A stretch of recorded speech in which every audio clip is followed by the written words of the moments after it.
Gather round and welcome to another episode of New Meta Podcast, the 132nd episode to be precise. We're going to be talking about objectives, some observations, answering a classic escape the trench style question. Plenty to discuss. Marco, how are you doing this week? Welcome to the pod. Thank you. Doing okay. Big sigh. Big sigh. Did have a bloody yummy bagel, bacon, egg lunch before this, so that's cheered me up. Oof. Yeah, how bad the real world be? Yeah, the real world's good. Dota world's bad. Nice. I think the real world's a little bit more important. I'd take a loss for a bacon and egg bagel most of the time, I think. So that's fine. Adam, likewise, welcome to the pods. How are you? Yeah, good. Outside of Marco inviting me to games. Yes.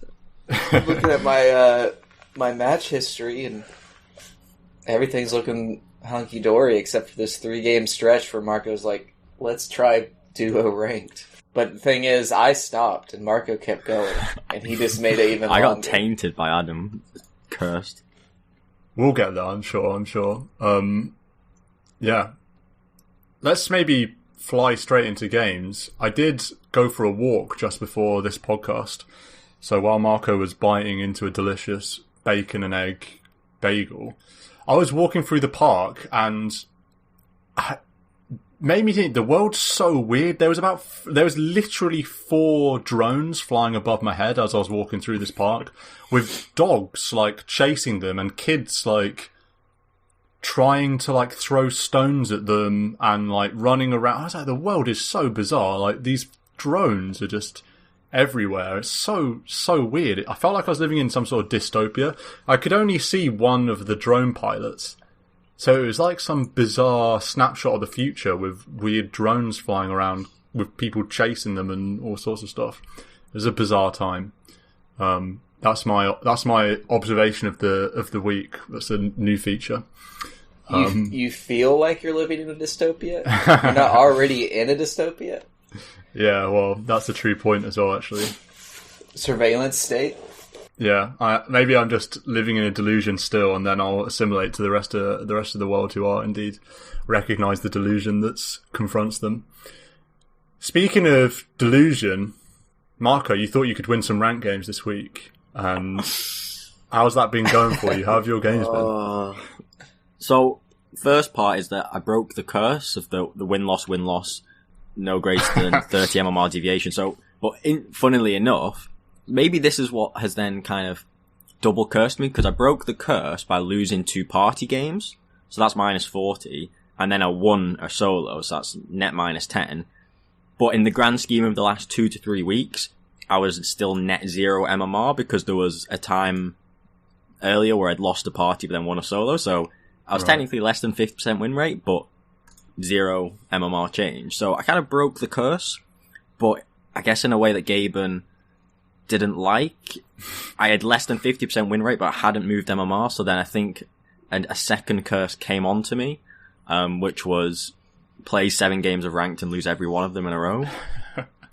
I hate those curses. That's the worst kind. It's a really rough curse, and yeah, the first 3 were with the glorious come down with me, and it was so nice, at least solid. They were minus 20.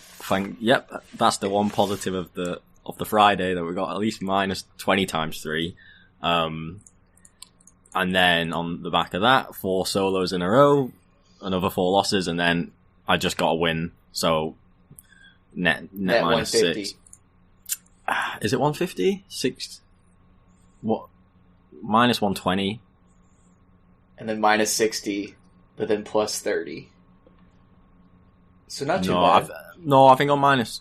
Was it not 6? No, I'm 1.7. Net's minus 6. I think I'm minus 120. In any case, it's pretty rough. How did you feel when... Oh, no, I'm minus 150. Even worse. Okay, that's terrible. Alright, that sucks. But every game has just been pretty dire. There was one game of them all where it was not a total shit show and not just like a certain loss at 15, when we had this mid-kunker doing well, honestly, but then dies a couple times and abandons. Nice. It was really nice. That game had a 2 to 3 minute duration of large Russian arguments.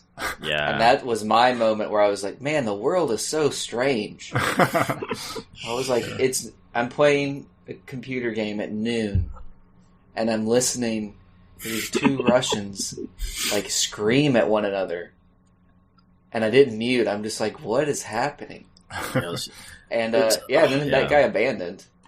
I can't ever get over the like, how long was this game? 35 minutes. And, if he was just had 2 minutes of patience, the game would have been over, but no, he was done. So he just abandons, and, like, I never see the point of that. I don't mind seeing that guy go into the You can tank one, can't you? Yeah, true. You get, like, one a month or something? I don't know. True. But yeah, I mean... it's dangerous with the new Overwatch system if you just get reported. Yeah, I'm pretty sure I reported him. But can I just rinse through these losses? Because I swear I am in utter disbelief about how I can win these games. The first one, so I don't know what your views are on this, but they had this POS 3 Wyvern, which Adam will tell you did immense work. I'm a POS 1 troll, they have a POS 3 Wyvern. That is feels like one of the hardest counters you could have with ult and Cold Embrace. The POS 3 Wyvern solo carried this game, but within 10 minutes of Wyvern Tree laying in top against Troll, Jakiro, me and Adam, not one rotation from the mid puck or the POS 4 Tusk. And a Wyvern is not a hard hero to gank. The Wyvern was constantly very high up in the lane. It's a very slow, immobile hero.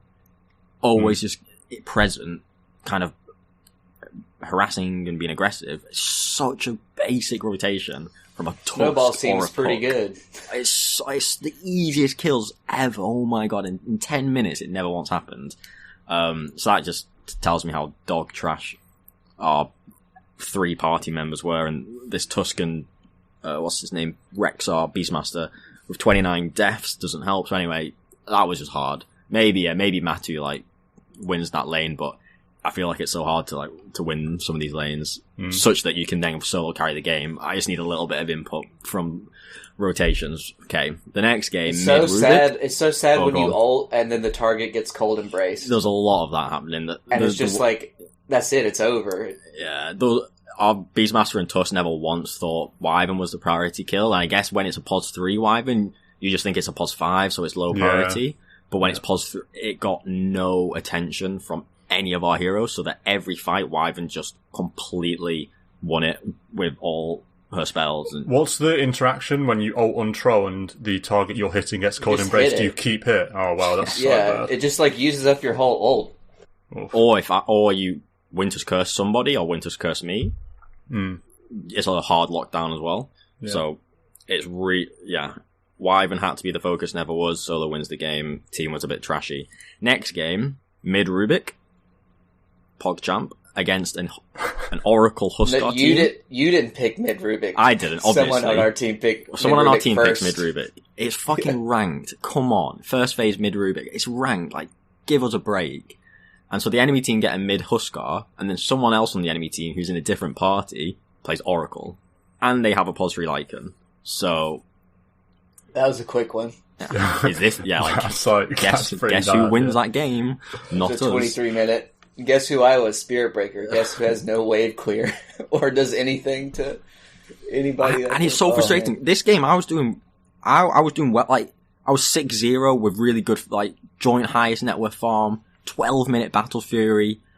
I feel like I'm playing quite well, and the game's then just over in 10 minutes because Oracle Huskar, Lycan, and we've got a mid Rubik, and it feels so deflating. How can you win these games? You can't. How to pick in ranked? Do you A, pick Huskar Oracle, or just Lycan full stop? Yeah. Or B, do you pick Rubik mid? That's the question. Like an off lane who just goes Necro 3 drums without boots. I mean, I do the no boots build all the time, but it was just so degenerate. He's I want to make 1 million creeps. I will drum the creeps on the tower. I will end this game in under 20 minutes. Yeah. So I can go next. That was sad. The third one with me and Adam was this mid Kunga who abandons. So the game was going fine. how long is it? 35 minutes, but then he abandons at like late 20s when he gets a couple deaths and is unhappy with the team. Pos 3 Sniper, personally not a fan. But that one's, someone abandons, what can you do? And then I go some solos. First solo, we've got a 0-13 Pos 4 Pudge that is kind of flaming, tilting everyone, feeding. Team's all PMA, but the Pudge is just having none of it, 0-13. Turns out they did have a Smurf Pos 3 Beastmaster, like 300 wins, ranked immortal player. So that's kind of rough. But again, if Pudge abandoned at minute 1, we have a better chance of winning this game. So that's kind of sad. What was after that? I went against a mid-IO actually, Stan. Oh, right. Oh yeah, I saw that game, you avoid Spirit. Yeah, so I mean, farm-wise for the first kind of 10, we were even, but then I got 2 deaths around 10 minutes for, I don't know, they had this clock Potem just doing sick rotations and bits, and we have this Pos 4 Hoodwink that's not a factor, Pos 3 Elder Titan that's not a factor. He was just kind of feeding, useless. It's really funny, this Pos 3 Elder Titan was so bad, just completely no impact. They just farm on TBIO and then win eventually. But funnily enough, today I had a Pos 3 ET that was dominant, so I'm very unsure about that hero. I've had 2 very polar opposite experiences. It's such a 50-50 hero. I've had exactly the same experience with 3 ETs in my game. Sometimes they fly in with an axe and just munch 3 heroes that are slept, and you're like, oh my word, this hero's got the highest damage ever. Strange. And then other games they try to do that, die every time, and the lane's bad, the game's bad, and they have 0 impact. It feels like they do have to have a banging game, otherwise, if it's just kind of medium, it doesn't feel, I don't know, it doesn't feel good enough. Like, it feels like they really do need to snowball and be very strong, or else they're not gonna be a super farmer. And then if you've not really got fast items, I don't know, I'm not sure how impactful they're gonna be. So I'm a bit mixed on the ET. Someone might try and argue in its favour, but I'm not sold. 2 more losses. The 6th loss, I get annoyingly, so all rolls to get tokens, Pos 3 Mars. It's so annoying because my Mars recently has been dog. Actually, it's been pretty shit. But this game, I was doing so well. Highest net worth in our team in the mid game. Getting kills, getting items, making movements. And they have this Alk who's hyper farming. And all we need is the OD to come kill the Alk with us. Like, Alk's getting out of control. We need to kill him. We've got Phoenix, Mars, Jakiro. We can do bits. Come on, OD, we need you. Pure damage, magic damage, whatever. Nuke him down. And the OG, oh man, it hurts my brain to just even recall this game. Constantly just meme hammering our ancient camp. And just not getting involved. He would rather meme hammer the ancient camp than gank Al can kind of dominate the map and dominate the game. It was so game losing. So, and we can't win the game, and we try 4v5, and we don't win, unsurprisingly. And then, Alk 0-1-10 just hits buildings, gets so fat, and wins the game.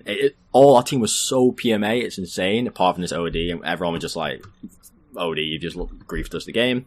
So that was frustrating, 27-minute loss. And then the 7th loss, funnily enough, the OD that I've just talked about was a TA on the enemy team. Kills our mid-Pugner twice at about 8 minutes. Mid-Pugner abandons. And that's that. I also had an Undying say to me, fuck you picked anti-mage, I'm not supporting you. Undying goes bottom. Forces our Pos 4 Rubik to come top. It's all toxic, all the team's muted. I'm against an OD tiny, kind of rough, but I'm CSing really well, like 45 CS, 8 minutes. No deaths. Rubik's got a couple traded kills. Game's great. And then, doing, Pugner has abandoned. Oh. Okay then. How does Pugner lose to TA in lane? That's a Pugner favoured matchup. I don't know. Mad. I don't know. Just outplayed or whatever. You wreck the TA in that game. You just decrep them when they try and hit the range creep, and you just crush them on levels, and then you just suck them. You need to teach this guy a thing or two. I mean... I don't know. Yeah. That's the TI finals matchup, right? The Pugner versus TI. Is Marco just in like heavily varied behavior score games? I don't understand. Out of all those 7 losses, how many does Matu win? I don't know. 1 or 2? Like, please, like, is this real life? I don't. That's what I think in my games. I mean, I won't go through all of them, but so yeah, thanks for listening. I'm out. Yeah, that's all right. It's quite. There's a humorous side to hearing people go over horrific losses. I mean, so it's not so bad. I lost a lot of games in a row as well this week, so that's fine. You're bouncing back. So yeah, I'm bouncing back. I did just get a win on TA, which was nice, and it also felt nice because it was against a QoP, and the game before I'd lost to a QoP mid, and I felt like I'd played the lane a lot better this time, which was good. So I was happy with that. I was like, wow, you've got better at playing TA versus QoP laning noticeably.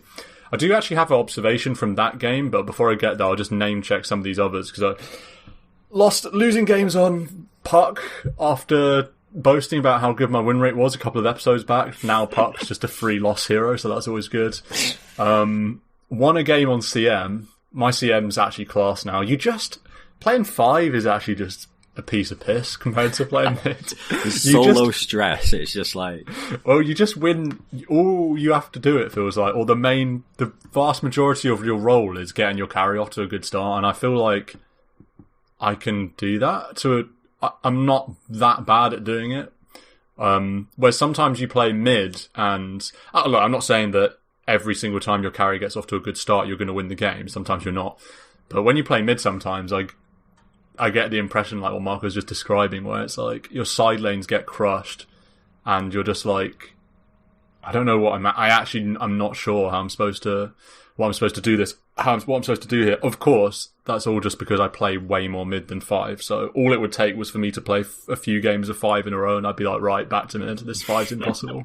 I set my carry up for a perfect game, and he throws. What am I supposed to do? So that is just my biased perspective.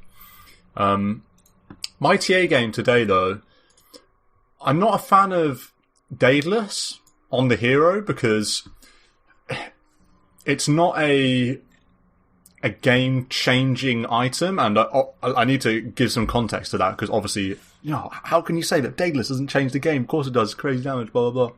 But what I mean by that is, obviously everyone knows you're going Treads, you're going Deso, you're going Blink, Blink first or Deso first, whatever. Then you're going BKB. Almost always, and 95% of games you're going to go BKB. And then after that, that's your first real choice. And Daedalus is kind of the choice of the pros, or the choice of good TA players. Sometimes there's a Pike, sometimes a Dragonlance, but more or less Daedalus is a go-to. And I've always felt much more comfortable going down the Orchid Nullifier route and eventually having this Doom where I can just kill a target and there's nothing they can do about it. But this game I went Daedalus and I came away feeling like I understood why pros get it more, and I understood the value of it a bit more. And it's because it's a sort of snowball item, and it keeps giving you value like later into the game. When you buy a Daedalus, you're not able to kill heroes that could dodge you before, right? If they could get away from you before with spells or items, they're still going to be able to when you've got Daedalus. And if you could hit them before, you're still going to be able to hit them. You're just going to be able to hit them harder. So the point is with Daedalus is you're basically working towards your Meld Bash talent, and when you get Meld Bash, your heroes... That's your lockdown. That's your lockdown, yeah. And it helped in this game because I had a Pangolier and an Enigma. So basically, if I can deal damage during Black Hole, then we're going to be Gucci. I've also got a Wraith King and a Grimstroke. So there's tons of lockdown. So that's what made me think about Daedalus in this game. But yeah, I'm gonna go a bit more with the Daedalus, I think, because if you keep farming and you keep progressing and you don't try and just think, oh, I've got BKB, Blink, Deso, and Orchid, let's end the game. Like, let's go with this Orchid and end the game. And you, in fact, think, I've got Daedalus, I'm still going to farm, I'm still going to accelerate, I'm still going to snowball, and I'm not going to necessarily, I'm going to be a bit patient if we take some of the things we said last week. I just think that's why they get the item. And I watched a bit of TA this week, which helped me understand it as well, some pro replays of pros that don't just drop what they're doing when they get BKB, Deso, Blink, and maybe Orchid or whatever, and think, right, this is TA's timing, let's end the game. And actually that's like quite a forced play. And if you get Daedalus and you keep snowballing and you get that Meld Bash early, it's fine if you don't blink in and orchid a hero and kill them, and because you're sort of ensuring your game into the later stages, and when you get that meld bash, you're going to be able to get, you know, that next item rather than trying to crank in an orchid or a nullifier in between you and your Daedalus. So TA is definitely a hero where you're very happy to relax and farm. And I think for most Dota heroes and cores, the average game, it will be in your interest to relax and farm and not force things, as we spoke about last week. Some heroes who are maybe more tempo, you might say, oh, I've just picked up big item X, I need to get value out of it. And I feel like there is an argument there, but it needs to be a balanced argument. But then moving to someone like TA, who is more of a one from the mid, you're all going to be way happier to go, oh, just picked up a big item. Do I need to force or look for that fight or kill? Not really. You're happy to keep going later and let the opportunities come to you. So I don't mind that like late game mindset of I need to get 25 before we end the game. I think that's a fine, healthy mind frame. It's not even necessarily that mindset. It's more the mindset of I'm still a TA, even though I've got. It's hard for me to explain, but basically, when you have Daedalus and you go down this Daedalus route, you still play TA in the same way as you did when you didn't have Daedalus, in the sense that you're blinking in to nuke a target. Yeah. You're just that much better at it. Whereas the way I was sort of playing TA before was I'd get my Blink Dessa BKB, then I'd be thinking, right, I'm now getting Orchid and Nullifier so that I can proactively make something happen and blink on a hero and kill them. Whereas that's not really what TA's strength is. You sort of want things to happen around you that you then react to by nuking a hero. Like the perfect example was this game. I'm against a Queen of Pain, and when I have my Daedalus, when Quap blinks into a fight, I can literally just meld bash and kill like instantly. But I'm not blinking on TA with Orchid Nullifier trying to kill, because that's just like not what you want to be doing. I'm waiting for them to make the move or the misstep that then you then capitalize on. Yeah, and Daedalus fits that so much better. Yeah. And I think when you mention the pros, I do think the ideal is Daedalus, and it synergizes with +1s or making that setup happen. Like, oh, there's a stunned enemy, you can blow them because you're TA. That's the dream scenario. Or the enemy missteps, you can blow them because you're TA. I do think in a pub setting, I want you to keep in mind the Hex. I think there are some games, if your team really lacks lockdown, I think a Hex could be the game to 1v5. Yeah. But yeah, I am on board with this Daedalus as well. Yeah, yeah. I mean, I love playing TA with like a Lion or a Shaman. Any sort of blink, instant disable, playing TA with that is just a dream. But yeah, that's my observation. Adam, anything to report? You played position 5 Gyrocopter in a ranked game. I played that a couple of times. Yeah, very good. I won a game with it after losing the game with Marco with it. Nice, the way it should be. Yeah.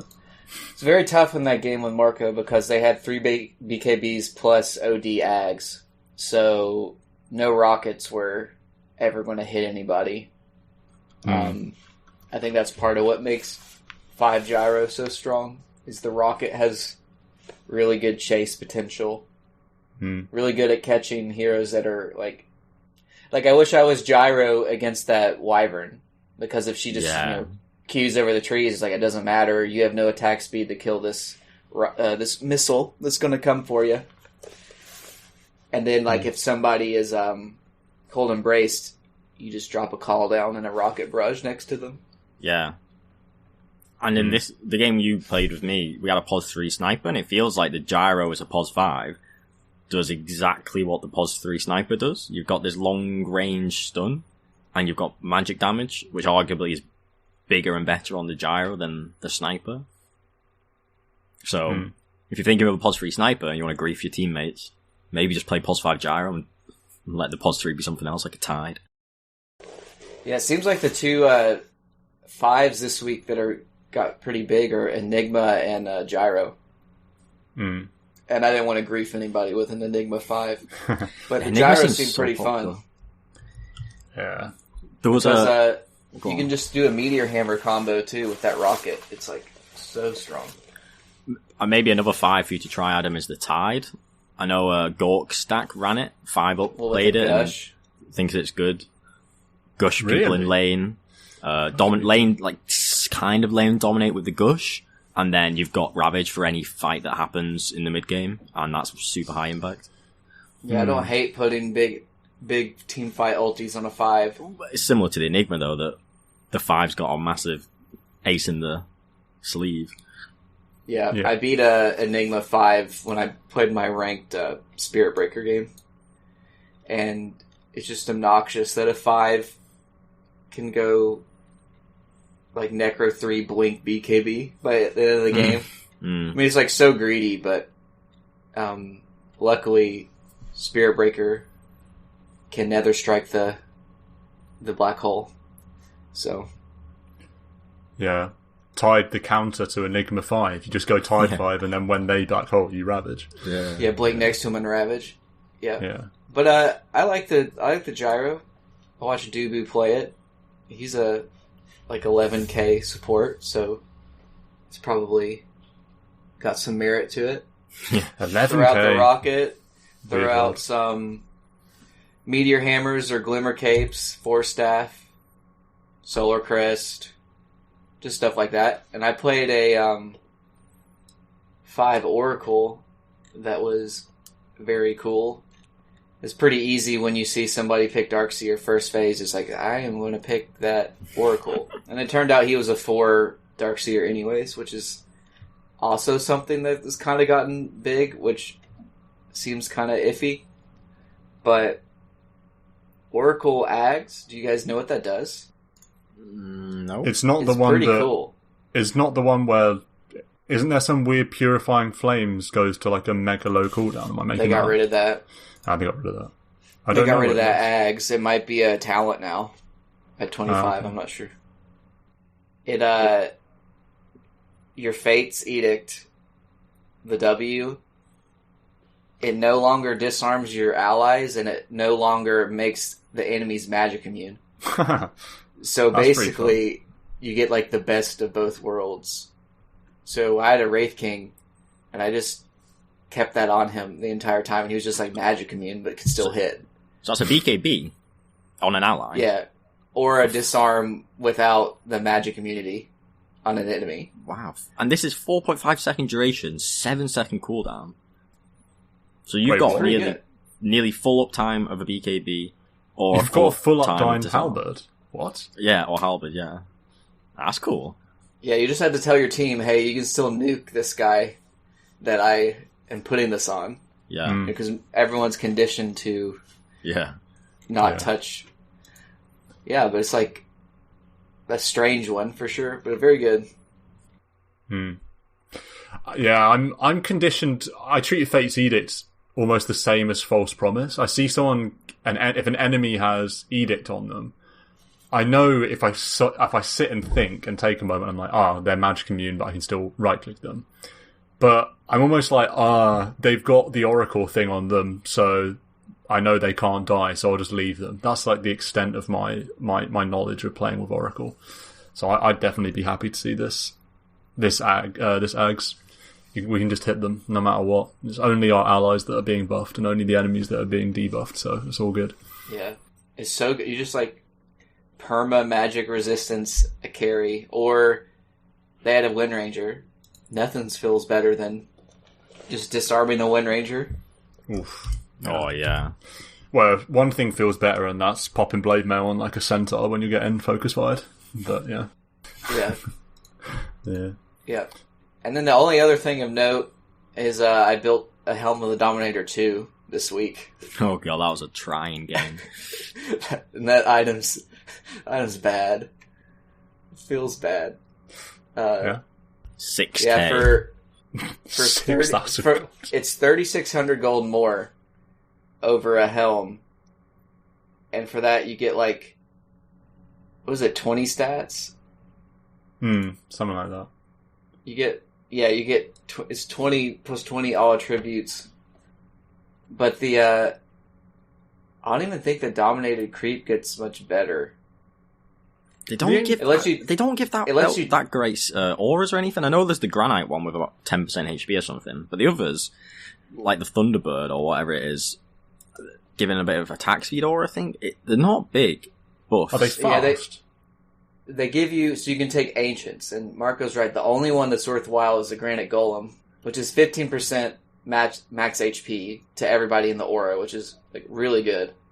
But then they got rid of the Prowler, which was probably the other best one, and the Thunderhide has 2 spells that I couldn't even tell you what they do, and then the Dragon Berserk has like a tiny splash attack and can throw that flame on the ground, but none of them attack fast. Like, they actually don't really do damage. You know? Yeah. It's not like a helm-domed Ancient is going to be scary for a push. It's like they tickle towers. So the only one that's worthwhile is to have this giant golem that gives everybody health. Maybe I was a bit too harsh on the Thunderhide. It does have an ability which you can target allies with that grants 75 attack speed bonus. That's Frenzy on the Ancient Thunderhide. It's then got the Slam. I obviously didn't do that. Obviously no one's ever used that, but also it's 6,000 gold to use a worse Solar Crest. Solar Crest gives the exact same plus armor for about 4k gold. I mean, yeah. Yeah. I've been learning about creeps this week with my IO experiment, currently 2-2. 2-2 on mid IO. And ironically, for a hero like IO, in which you'd think it'd be the exact opposite, I feel like I've gotten worse with every game at playing mid IO. The first time I played it, I was like, oh my word, I'm laning against an immortal. The lane, I won the lane, even in the lane. Farmed a treat, top net worth, top damage. Then I played a solo against sort of my MR level. Crushed the game. Then I played a party with Marco, and it was just bad, and it was a bad game, and it was just like quite a hard game, and the lane was really bad against a Skywrath mage. And then I played another unranked game yesterday where we knew we were against a Skywrath mage mid. So I said to our guild gaming party stack, I'm not going to pick IO mid because I don't want to play against Skywrath because I think Skywrath's really good against it. And then Nick, friend of the pod, Nick was like, "Oh, what? You're not going to pick IO just because there's a Sky?" And I just baited me into picking IO again. So then we should have won this game. It was if we'd executed better, we would have won, but a loss, which hurts a lot on the mid IO. I still like it though. It's still there for the unranked games, but my hopes of flying straight to Immortal on the back of abusing mid IO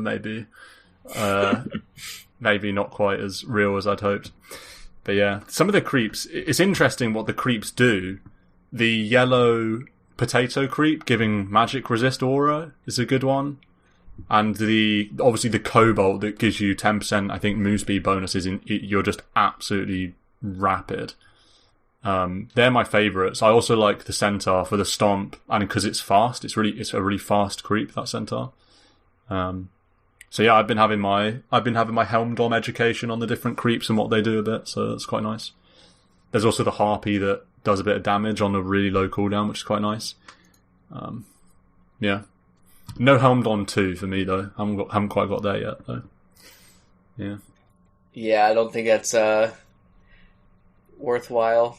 Yeah, an IO. It would be pretty cool to see an IO attached to a Granite Golem though. That'd be pog. Yeah, that would be fun. Going with a Weaver with the Sakuchi move speed talent, now that is fun. That is fun. It's hard to keep tether going though, because you need to click as like where the Weaver's going, and the Weaver's so fast. It's quite frantic to keep up. What did you play IO when I was in that game? Because it was late enough to where you got tether attacks, and I was a carry. Yeah, you were Medusa. Oh yeah, that's cool. Yeah, can't remember who we were against in that game, other than the anti-mage. But that's a nice little synergistic to like mid and carry. Yeah, it was nice. It's really good with Weaver as well. Weaver IO is like a classic.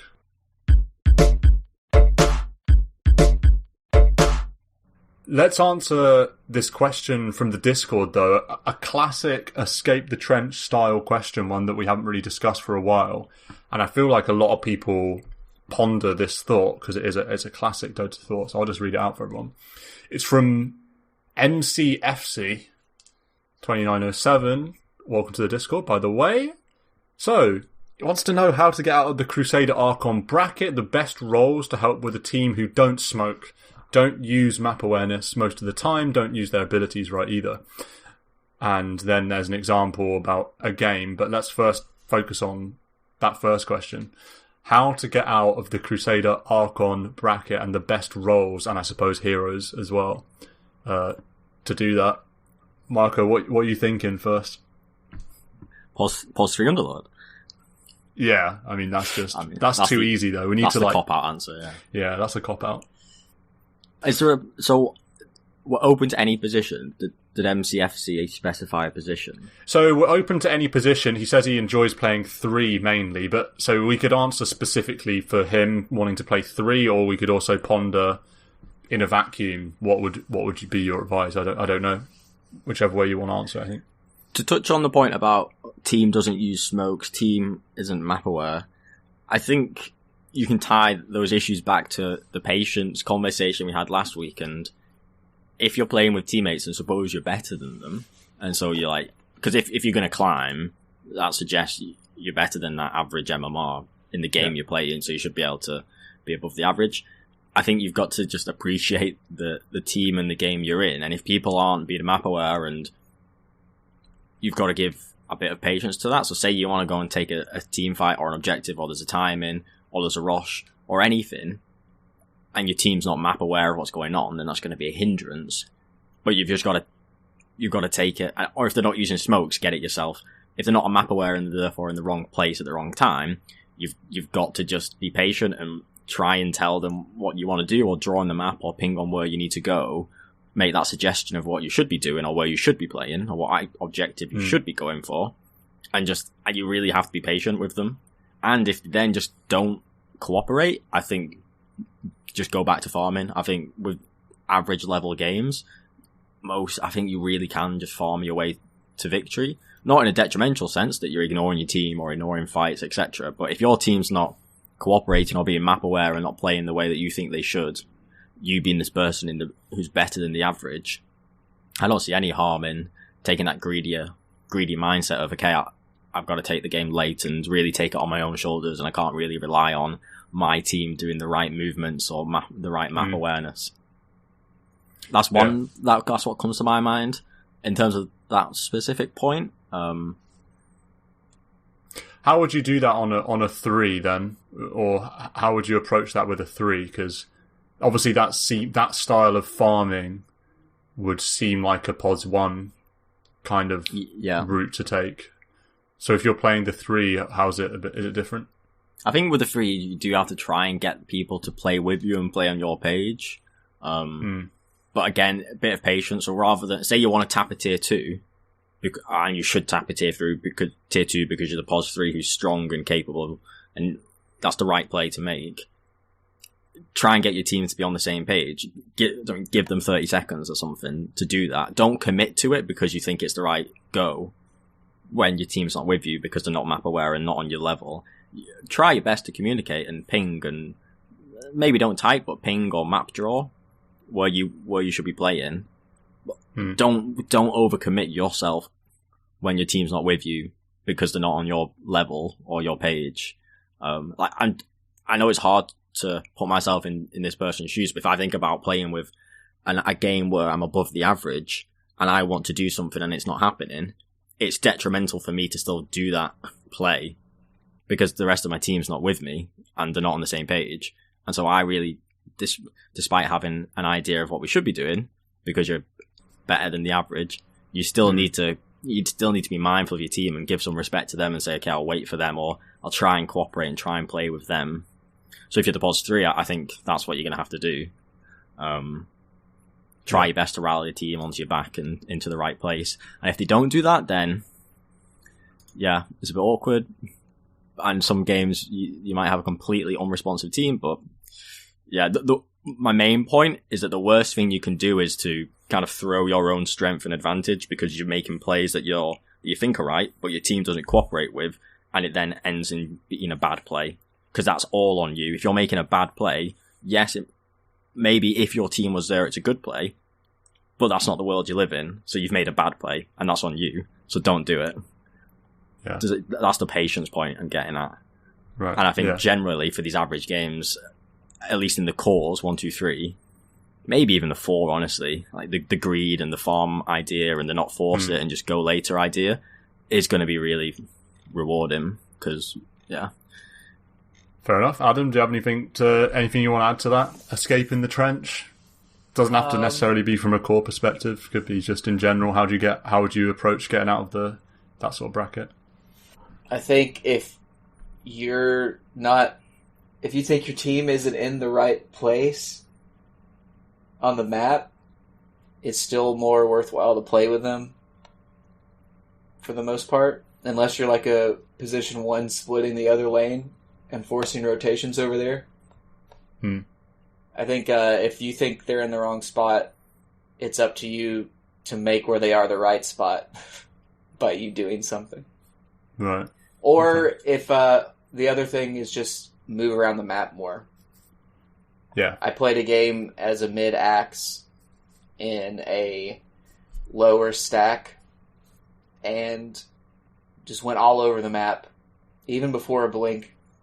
And I noticed just how good it felt in the game and how easy it kind of made things.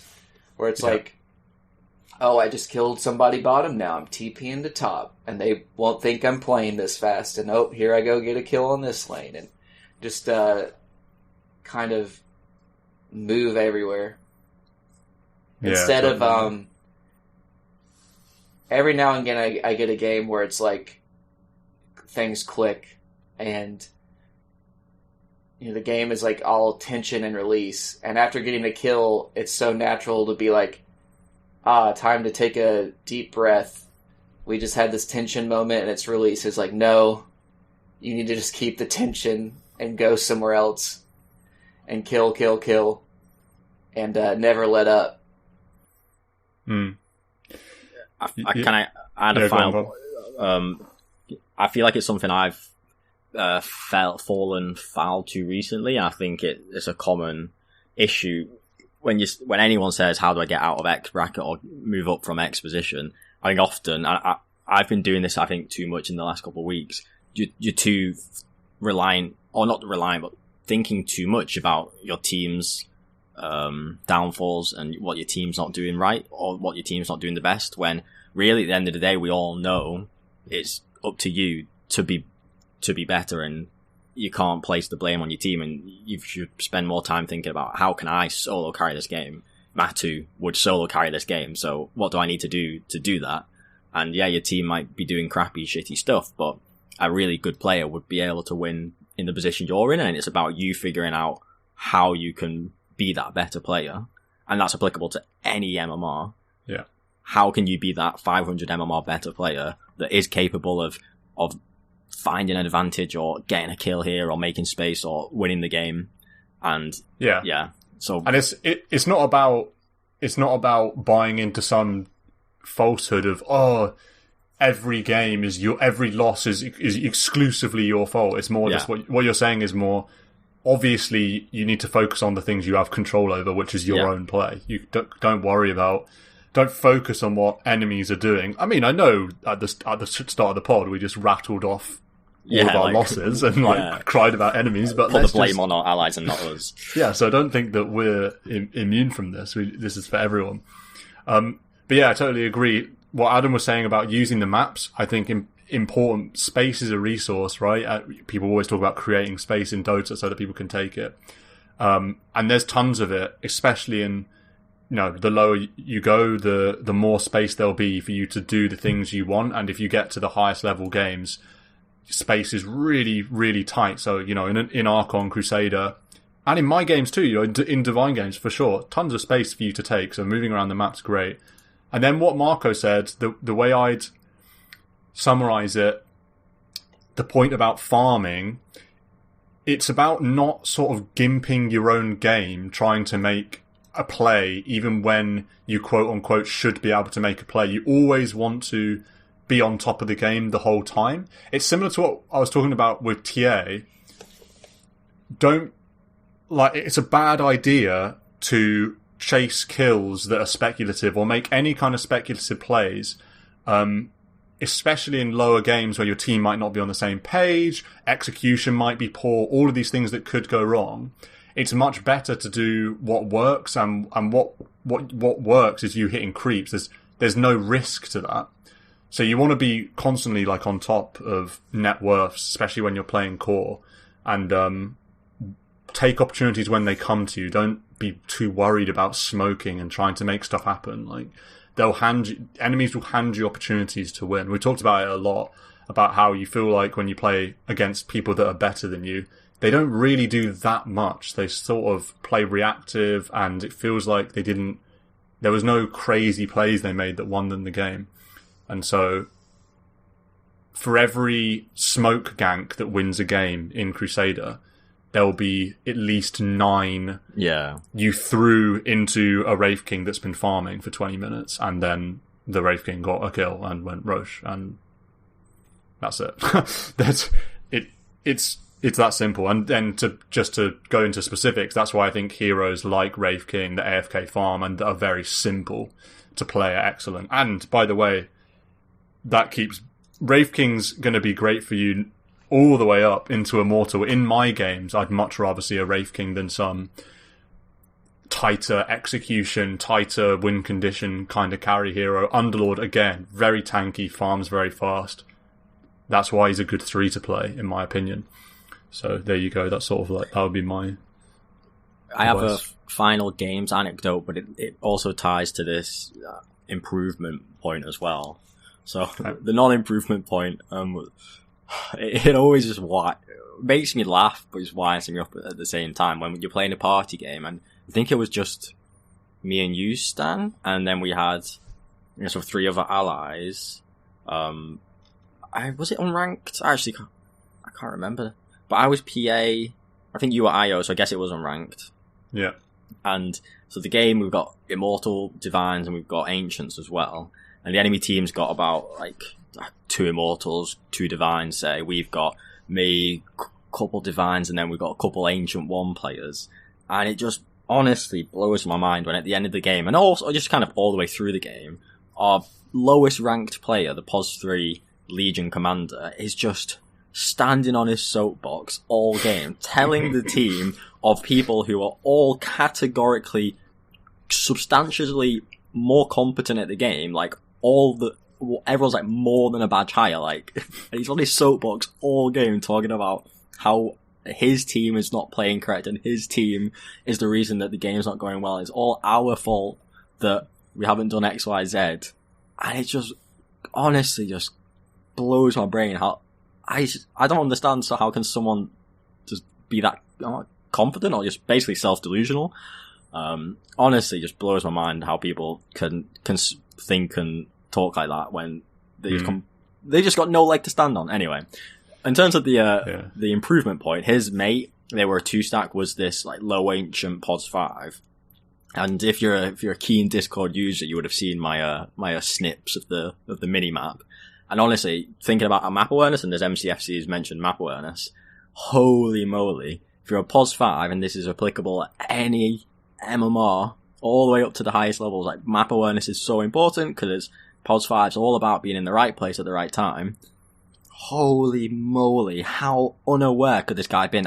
I'm just is he high on drugs? I cannot understand how this is possible.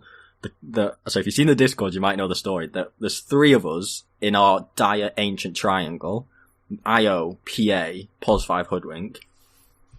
IO and PA, the 2 cores carrying this game, me and Stan. Strong. This isn't any old IO, this is a Magic Team mid IO special. Exactly, this guy knows his stuff. What are we doing? We're drawing on the map, down to the bottom lane. We're pinging. Maybe typing, not sure, but we'll make it kind of clear. And we're moving our heroes down to the bottom lane. And I don't know what IO's looking at. I can only imagine he's high, because if he's watching Hoodwink or POS 5, I can only imagine if he's watching his screen, he's somehow not watching where the POS 1 and POS 2 are. If he's not watching the minimap, I don't know what he's doing, but then the next 20, 30 seconds, he proceeds to go and check Rosh. and he goes and sits in the Rosh pit, and he's like, sorry, 30 seconds later, he's gone to the Rosh pit, and he's successfully found out that Rosh is or isn't alive. Who knows, who cares? Meanwhile, in that 20-second, 30-second period, the mid, IO, and core PA have walked bottom, as drawn, as communicated, and then eventually, like, some skirmish happens. We have a 2v5. We have a 2v5 for about 30 seconds, like, holding on, like, literally, like, holding on the ropes, like, intense fight, and then we both maybe die, or because Timber we kind of comes get in and overrun. Timber blows us up at the end, but we get overrun by these 5 But we've been fighting heroes for like 30 seconds. a long time, and then like 45 seconds later, Hoodwink turns up with a sharpshooter from like 2,000 range, and we're like, fucking misses it. I was just like, what? Talk about map awareness. Talk about, like, honestly, it blew my mind. This is an ancient player, so obviously decent, but completely oblivious to what his or her cores are doing. Yeah. I love, and this isn't me having a go, because I'm exactly the same, but I just love how talk on the pod about focus on what you can do better, don't worry about enemies, and then like perfect memory of like some situation where the enemy's fucked up, while your teammate's fucked up. Yeah. I love that sharpshooter impression. That was amazing. I remember him lining up a sharpshooter and me being like, can you come over and use your spells and items? Like, I'm dying here. What? I don't need a sharpshooter. Oh my god. Oh, it feels good tanking a sharpshooter with refraction. That happened in my game earlier. Oh, love that. Yeah. Good stuff. So as a pos 5, if you want to climb, be aware of the map, be aware of your cores, play with your cores. I also had a case, I think this is like a divine support, who somehow, I don't know, is divine it, but it's playing support. Solo for pos 5 ward in our woods when all of our team is on the other side of the map. And so by that solo warding mission, goes and dies, because that's where the enemy are.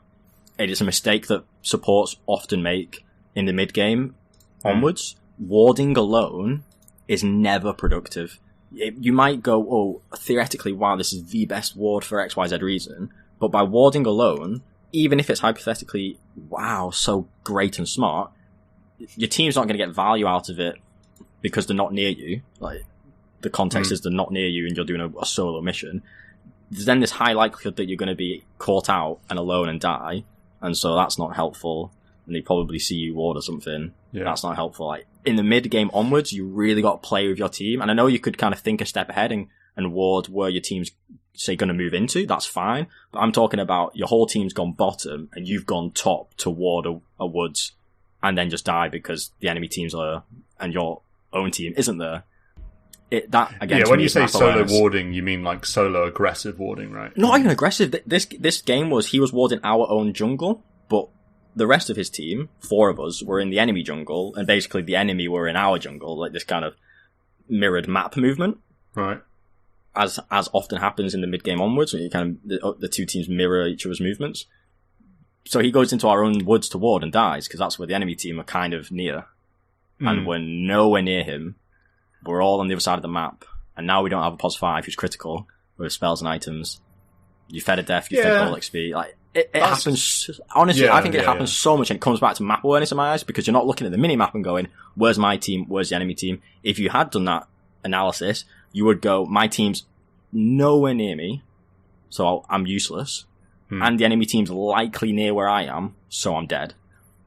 To me, that's map awareness. So it's the point is basically don't use wards as an excuse to be in a dumb part of the map. Yeah. It's more important that you're in the right place at the right time, which is often, if not always, somewhere near your team or near a core. Like, that's where the pos 5 is most impactful. They're not solo killing someone. Yeah, they can maybe do a smoke and ward. That's a fine, cool play. Like, but to go on a big adventure to do a ward in the mid-game onwards, when your team's nowhere near you or that area, it's just no value, and it's a likely death. Yeah. And to me, it's map awareness and not being aware of where your team is. And as a 5, that's so important that you're with your team. That's where you make value, being near your cores and near your team. On a related note about smoking and warding, as well as saying don't just solo ward, and risk death to do some solo ward, also, I would say, I increasingly think, don't smoke unless you have a ward. Don't smoke just because you want to smoke and find someone, and you're you're smoking with supports that don't have any wards. Because if you smoke into somewhere with no vision, you're sort of asking for trouble a lot of the time. And I feel like whenever you see pros, and indeed high MMR pubs, smoke, it's always to ward and find a pick off. Like, they'll walk into the enemy jungle, drop a ward, like, as they go for vision, especially at night time, to help them then find that pick off. So I think you should always have a ward before you smoke, or not, or almost always, you know. It's so much value, and it will increase your smoke's chance of success hugely. Or you're using the creep lane waves as a bit of vision and information as well. You're trying to gank a hero that you're expecting to turn up on a lane, sure. Yes. Because then you're going to have vision of them, yeah. Smokes are so strategic. They're actually really fascinating about what movements you make and where you position yourself, like, on the map, high ground, etc., ward visions, etc. Yeah, man. Smoke. Hard stuff. We don't have a ton of time, but enough time to maybe ponder a couple of these mini segments or mini little thoughts. So one's about objectives and how, I know I'm going to pop my philosopher's cap on for a second, so I have to apologise in advance to the listeners who don't care and don't think that I'm qualified. But in any case, what's the main objective in Dota, Marco? And it's not to all chat question marks after killing enemies. It's actually to kill the enemy. Is that the rage buyback? Yeah. So it's not those things, surprisingly. It's to kill the enemy throne. And this sounds like the dumbest point ever, because it probably is the dumbest point ever. But everything else that you do in a Dota game, all the way from, you know, killing tier 4s, killing racks, killing tier 3s, trying to get bounty runes, trying to get gold, last hitting creeps, ganking, every single thing you do in a game is like a second order function of that first thing, and I've just thrown that term out, so apologies if that actually means something. It's offending all the mathematicians. Yeah, I know, yeah. But everything is derived from that first objective, and it made me realise that when people say objectives are everything in Dota, it's true, because ultimately the entire game is just one big objective. And so doing things that don't directly help you take the throne and build towards that are kind of worthless. And by that, I don't necessarily mean, kills don't matter unless you get an objective off the back of it. Because sometimes, you know, you get a big kill that's going to help you in the game massively. But I was just pondering that thought about objectives and how, especially in pub Dota, people think far too little about the wider objective in the game and, you know, tunnel vision on this hero arena skirmish, you know, in a vacuum of just heroes fighting each other, and that's the game of Dota rather than this objective-based RTS that it like actually is, sort of thing. Do you have any thoughts on that? Shall I take my philosopher cap on and focus on talking about Meepo and Underlord? Adam, any first thoughts? No, I agree. The game is about defending and attacking the Ancient, and everything is done to serve that goal. I agree with that. Thanks. Because how many pro games do you see where it's less than a kill a minute, and like a team is still very far ahead, but they're just farming, playing to their win condition? I mean, some lineups kill the Ancient on certain timelines, earlier timelines, and other ones have to play for a later stage of the game. But they're still, like, attempting to kill the Ancient, if that makes sense. It's kind of like rambly, but I feel like pro games can be misleading. I feel like there are two buckets of pro games, and in one of them, it's the common kind, where there is a lot of fighting and it's so exciting. I feel like it can then mislead the pubs to think that fighting is everything and it's all skirmish and hero orientated. And I feel like that happens in pro games because the players are so good and they're trying to get just any edge, and the game. They're fighting over something specific. They're fighting over something. Yeah, there is going to be some deep. And they know what their lineup has to do. Yeah, you know, like it's drafted to do that thing. It's so optimized, and then the players are so good that it's so hard for them to get these edges, and there is a lot of there can be a lot of skirmishes, but they'll, like, have some backstory to it, some objective to it. But then, I feel like often a lot of fighting does happen, and the fighting does happens a lot because they're so good that it's not just a quick fight, done, dusted. It's like very knife edge, fine and optimized. And so I feel like that can give an impression to pubs that objectives don't matter, kills mean everything. I think that's misleading. Another bucket of pro games I think is really interesting, and just from consuming Dota over the years, is when you see those one-sided games where there's a team that's just flat out better than the other and they stomp it, and it's a 20-30 minute stomp. Those games are fascinating to me because they show you how an optimal game of Dota is won. And obviously one set of players is a lot better, so that's why they do it, but they show you what the perfect win is like, and it's all about the objectives. It's not about kills, and it's all about that map movement of which objective first, which objective second. Like, they don't just push down mid-tier 3 at 20 minutes and win. That's not how they win, unless they're 20k up. Like, that's not how they win. Also, just to draw it back to what you were saying before, they also don't 5-man smoke pre-horn to just get because they know they're better at fighting, so that's just skirmish like we would against a team that's equal to us. Do you know what I mean? It's not like fighting. It's to your point. It shows then in those games that fighting isn't. No, it's not. It's methodical, and it's objective based, and they'll clean up kills along the way because they know they'll be able to in a risk free manner, and it will help them win the game. But primarily, it's objective based and it's methodical, and they move from one objective to next. And I think that stands to your point of the game is about killing the throne and work backwards from that. How do you achieve that? Okay, we can ignore the tier 4s. But in terms of the tier 3s, okay, when can you approach that? Or, okay, we need the tier 2s. I mean, maybe I prefer thinking more from start to end rather than backwards. But I get where you're coming from. You need to unpick and unravel how exactly you win the game, and the objectives are pinnacle to that. And it is I feel like I could write out the desired game plan of like what objectives you take when, what order, and then I feel like most cleanly won games would follow it at the pro level. And I mean, I've just learned that from watching lots of games and also playing games and playing uneven games and stuff like this. But I definitely think that helps if you've got an awareness of that desired timeline. Yeah, which we can maybe go into. Yeah, I mean, it's an interesting point to dwell on. It's like there'll be players we were talking about Crusader and Archon before. There'll be players in Crusader and Archon, one that could beat me in a 1v1 mid 90% of the time. And also, there'll be, Invoker spammers that have this insane fight potential for ridiculous, redonkulous combos. And it goes to show that Dota is like a very complex game. It's not just about putting yourself in the best position to win a fight necessarily. That's only relevant if it's helping you along the way to killing the enemy throne. Like anything that doesn't help you is secondary.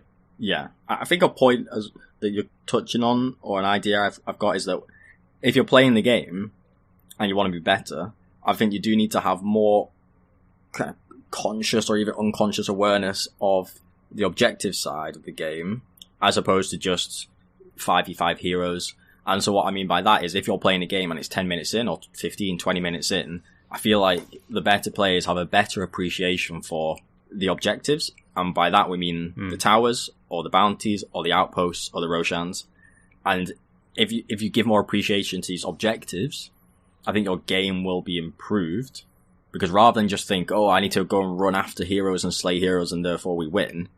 Nah, that's not going to be the optimal way to win a game. Rather, like, what tower can we take and why or when? Is this a free tower? Can we take it? Or this mid-tier one's a very strategically important tower. I need to have that in mind and understand that, and then think about, is there an opportunity at some point where we can take it? Because the chess pieces on the map allow us to do that. Or, to me, the biggest one, Roshan, particularly from a core or even a support's perspective, do I understand how important Roshan is? And then do I understand when I'm playing the game and there's all hectic, crazy, just everything's going on, very complicated game, but do I have that clarity about when we're able to take Rosh and understand when that window exists, and then kind of tell and communicate to our team, we've got that window, let's take it because we need it and we can take it. Another objective, the tier 2s. Which tier 2s can we get? Do we want to get? What benefit does that tier 2 tower give us?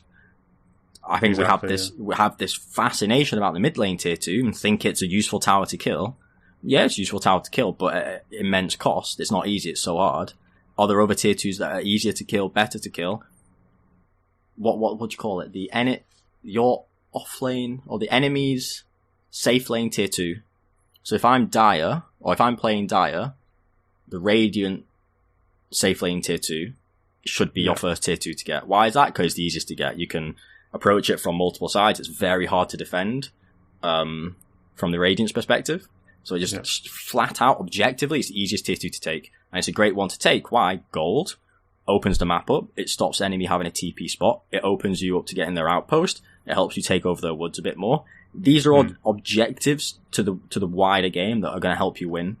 And if you don't have that appreciation and you don't incorporate it into your game and into your thinking, and therefore you don't think about, let's get the tier 2 bottom, then let's get the tier 2 offlane, and let's get the Rosh. If you don't think about those objectives in your game, it's going to be a bit harder to win. Yeah. And I think the important point is understanding why they're even objectives. Everyone knows that Rosh is good, but what does Aegis and killing Rosh actually help you do? It's one thing to get Aegis, it's another thing to then, for an Ursa to nuke an Aegis and then just think, I can go and try and get solo kills now because I've got Aegis, so what's the worst that can happen? Because you end up, quote unquote, wasting Rosh. Or like you were saying, why is the tier 2 good? It's important that you go over those things because everyone understands that killing a tower is good, but how it actually lets you play the game differently and how it actually lets you get further ahead in the game, that's more difficult.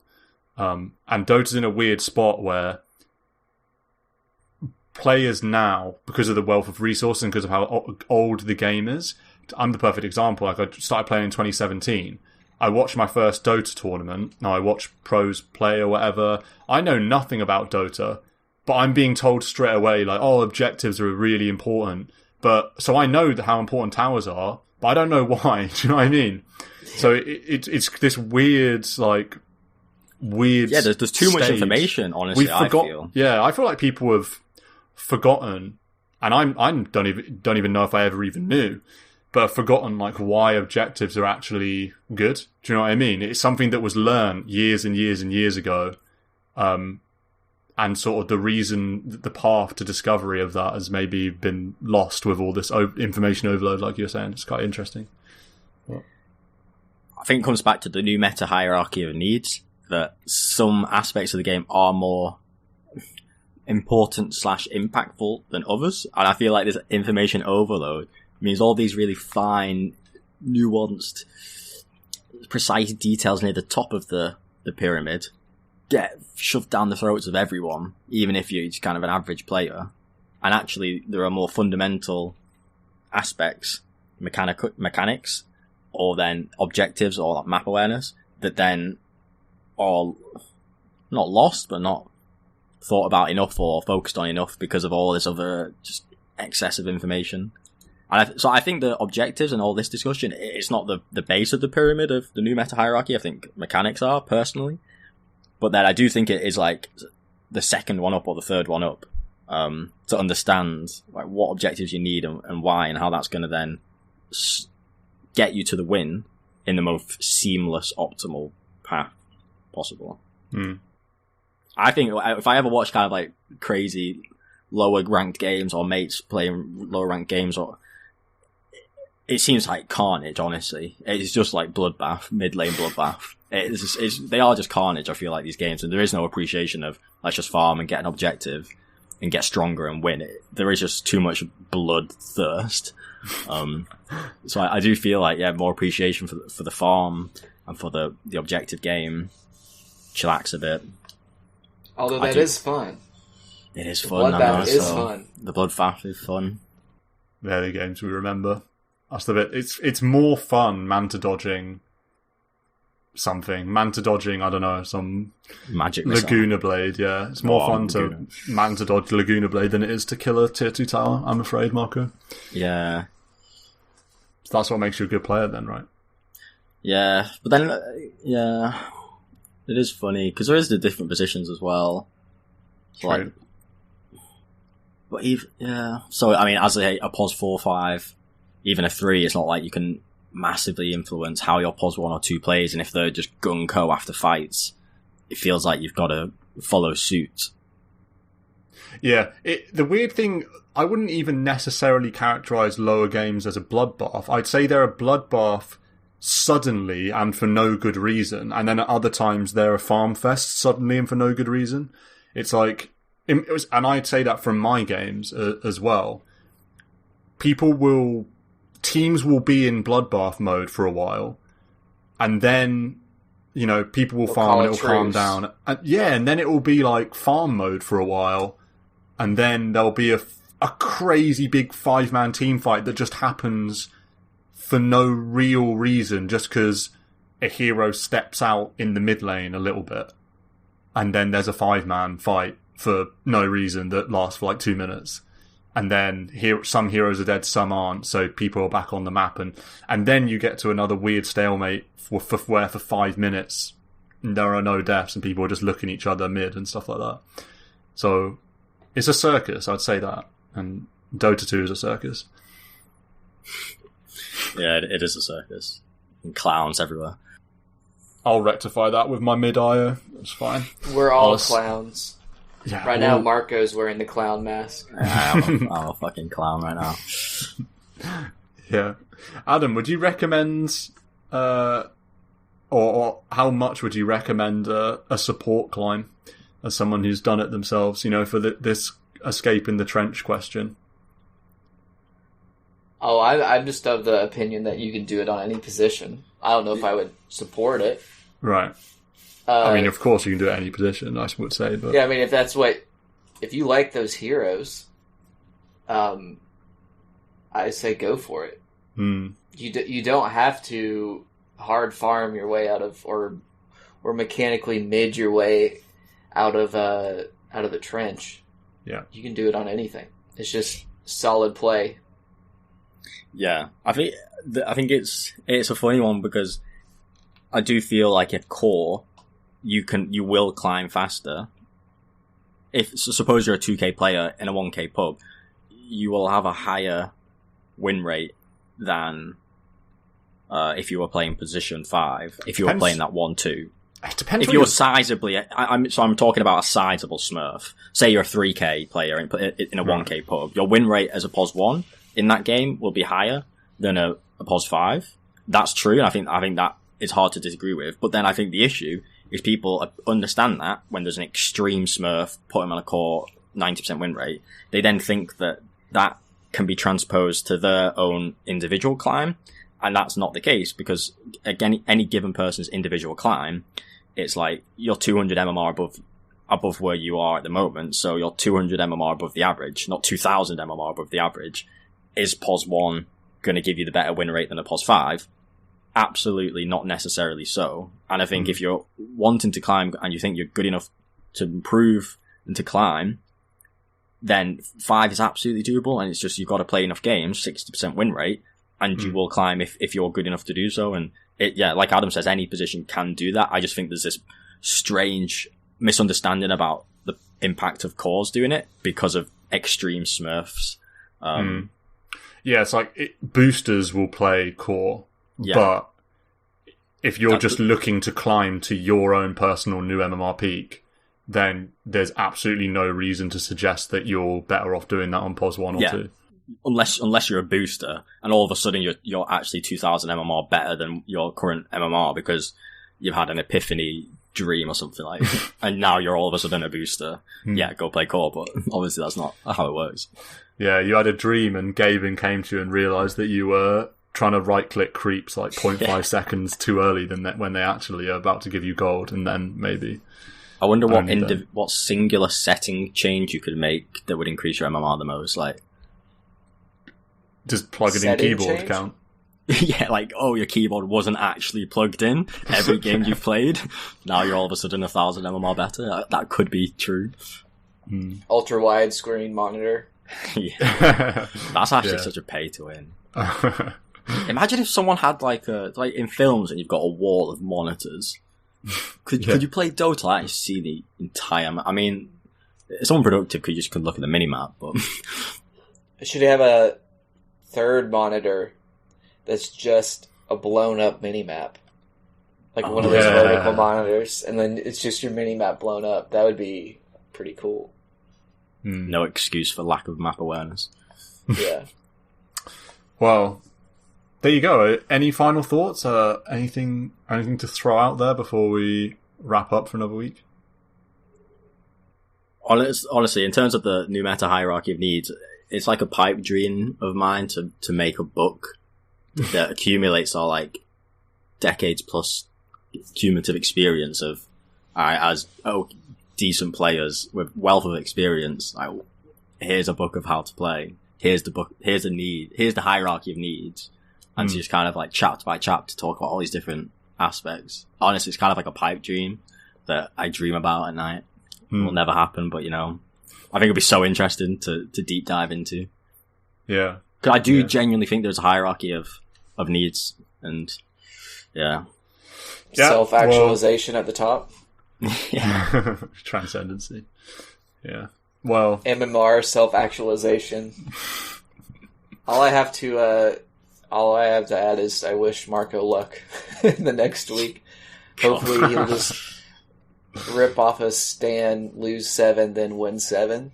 Maybe that will be your new plus or minus. Instead of it being that 1 game range, now it's a 7 game range, and it just you're on the zigzag.